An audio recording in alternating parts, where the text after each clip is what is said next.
Саламатсыздар ма, құрметті білім алушылар. Бүгінгі пәніміздің аты Қазақстан Республикасының еңбек құқығы. Батыс Қазақстан инновациялық технологиялық университеті салалық технологиялар институтының құқық кафедрасының аға оқытушысы, заң ғылымдары магистрі Сәрсенова Айнұр Жексенбаевна боламын. Біріншіден, курстың мақсатымен таныстыратын болсам, жоғарғы оқу орнының студенттерінің қазіргі кезеңдегі Қазақстан Республикасындағы еңбек саласындағы шешімін таппай жатқан мәселелермен таныстыру, еңбек құқығының теориялық негіздерін оқып үйрету, еңбек ресурстарын пайдалануды мемлекеттік саясатымен таныстыру. Курстың міндеті Қазақстан Республикасының еңбек саласындағы құқықтық қатынастардың маңызы мен ерекшеліктерін зерттеу, еңбек саласындағы құқықтық қатынастарды реттеуде еңбектік құқықтық нормалардың рөлін анықтау, еңбек құқығының әртүрлі субъектілерінің құқықтық жайын анықтау, келесі еңбек қызметінің нысандары мен әдістерін оқып үйрену. Пәннің саясаты: біріншіден, сабақ жібермеу. Келесі, оқытушының белгіленген уақытта жіберген сабағын өтеу, сабаққа кешікпеу, сабақтың үстінде ұялы телефондарыңызды сөндіріп қою, тапсырмаларды уақытылы орындау, Платонс платформасына жіберу, тапсырма орындалмаған жағдайда силабус бойынша айыппұл белгіленген. Сабақ үстінде оқытушымен байланысты үзбеу, жоғарғы оқу орнының ар-намыс кодексінің ішкі тәртіп ережелерін сақтау. Оқу нәтижелері, яғни сіздер осы Қазақстан Республикасының еңбек құқығын оқып бітіргеннен кейін еңбек жағдайлары, еңбек ақы қызметкерлерінің еңбек ақысы және еңбек ақы төлеу, еңбекті қорғау, Қазақстан Республикасының қызметкерлерінің еңбек тәртібі туралы білімді алып шығасыздар. Келесі, еңбек қатынастарын реттеу әдістерін және еңбек қатынастары мәселелерін, форманың теориялық жағдайын реттейтін заңнамалық актілерді біліп шығасыздар. Қазақстан Республикасының еңбек қатынастарын реттеу және әлеуметтік қамтамасыз етудің негізгі мәселелері бойынша құқықтық нормаларды қолдану білігін аласыздар. Еңбек қатынастарын реттейтін заңдар мен басқа да нормативті құқықтық актілерді, әдеп және іскерлік әдеп нормаларын пайдалана аласыздар. Ақпаратты басқару, жинау, өңдеу, сақтау құралдары мен әдістерді сатып алу құралы ретінде компьютермен жұмыс істеу біліктілігін алып шығасыздар. Еңбек қатынастарын реттейтін нормативтік актілердің оң теріс аспектілерін анықтап және бағалап құқық нормаларын талқылау қабілетіңіз болады. Курс тақырыптары 15 аптаға бөлінген, яғни ол бірінші еңбек құқығының түсінігі және қағидалары, екінші тақырып еңбек құқығының қағидалары, үшінші тақырып еңбек құқығының субъектілері, төртінші тақырып әлеуметтік әріптестік ұжымдық шарт, бесінші тақырып жеке еңбек шарты, алтыншы тақырып жұмыс уақыты және демалыс уақыты, жетінші тақырып жалақы қызметкерлерге кепілді және өтемақылық төлемдер, сегізінші тақырып еңбекті қорғау, тоғызыншы тақырып еңбек даулары, оныншы тақырып еңбек қауіпсіздігі және еңбекті қорғау, 11-ші тақырып әлеуметтік әріптестік және ұжымдық шарт, 12-ші тақырып жұмысқа орналастыру және кәсіби біліктілікті арттырудың құқықтық негіздері, 14-ші тақырып әлеуметтік қамсыздандыру құқығында жәрдемақы түсінігі және олардың жіктелуі, 15-ші тақырып асыраушысының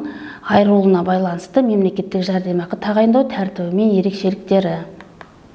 Бірінші тақырып еңбек құқығының түсінігі және қағидалары.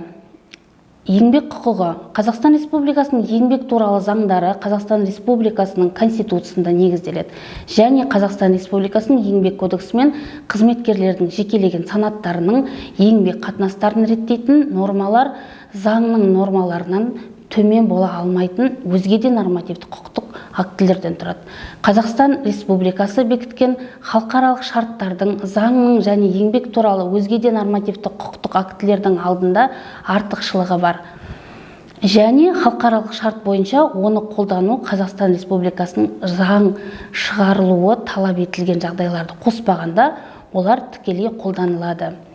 Еңбек құқығының пәні дегеніміз, еңбек құқығының оқу пәні және құқық саласы ретінде қарастырмастан бұрын еңбек және құқық сөздерінің түп төркініне көз жүгірткен жөн болып саналады.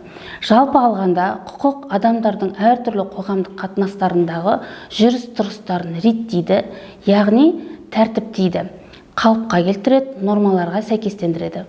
Еңбек құқығы атауының өзі бұл құқық саласының еңбекпен байланысты қоғамдық қатынастарды, яғни еңбек қатынастарын, еңбек үрдісінде туындайтын қатынастарды және еңбек қатынастарынан туындайтын өзге де қатынастарды реттейтінін көрсетеді.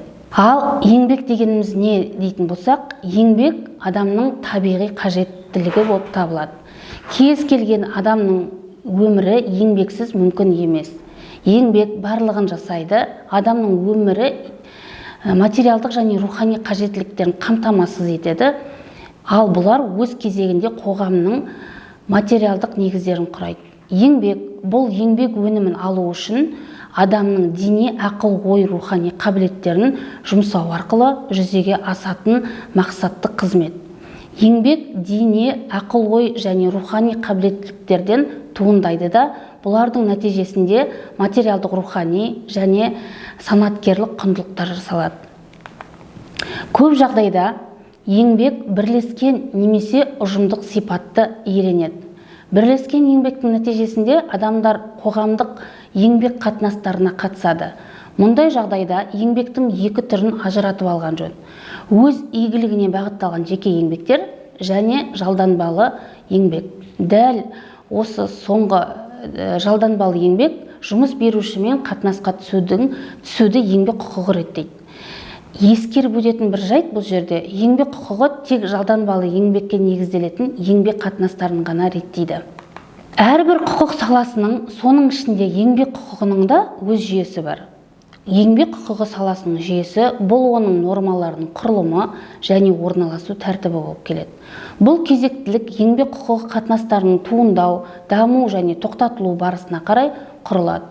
Еңбек құқығы қатынастары дегеніміз не? Бұл еңбек құқығының нормаларымен реттелген еңбек қатынастары, бұл қызметкер мен жұмыс берушінің арасындағы қызметкердің еңбегін пайдалану жағдайлары жөніндегі заңды байланыс. Яғни қызметкер адал еңбек етуге міндетті, ал жұмыс беруші тұрақты түрде жалақыны төлеп отыруға және еңбек заңдары мен еңбек шартын сақтауға міндеттенеді. Еңбек құқығының жүйесіне келетін болсақ, еңбек құқығы саласының жүйесі екі бөлімнен тұрады. Жалпы және ерекше бөлімдер. Жалпы бөлімде еңбек қоғамдық ұйымдастыру элементтеріне жататын қызметкерлердің жұмыс істейтін ұйымдарының аудандық және салалық тиістілігіне қарамастан, олардың, яғни қызметкерлердің еңбегін пайдалану және ұйымдастырудың жалпы мәселелерін реттейтін нормалар жатады.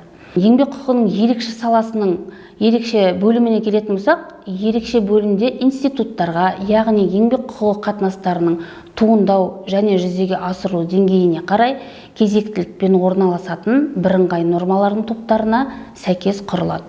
Ерекше бөлім халықты жұмыспен қамтумен және жұмысқа орналастырумен басталады. Одан кейін орталық институт, жеке еңбек шарты, оның туындау, өзгеруі және тоқтатылуы, содан соң жұмыс уақыты, демалыс уақыты институты, жалақы институты, кепілдік және өтемақылық төлемдер институты, еңбек тәртібі және еңбекті қорғау институтына тұрады. Осымен бірінші тақырыбымыз бітті. Тыңдағандарыңызға рахмет.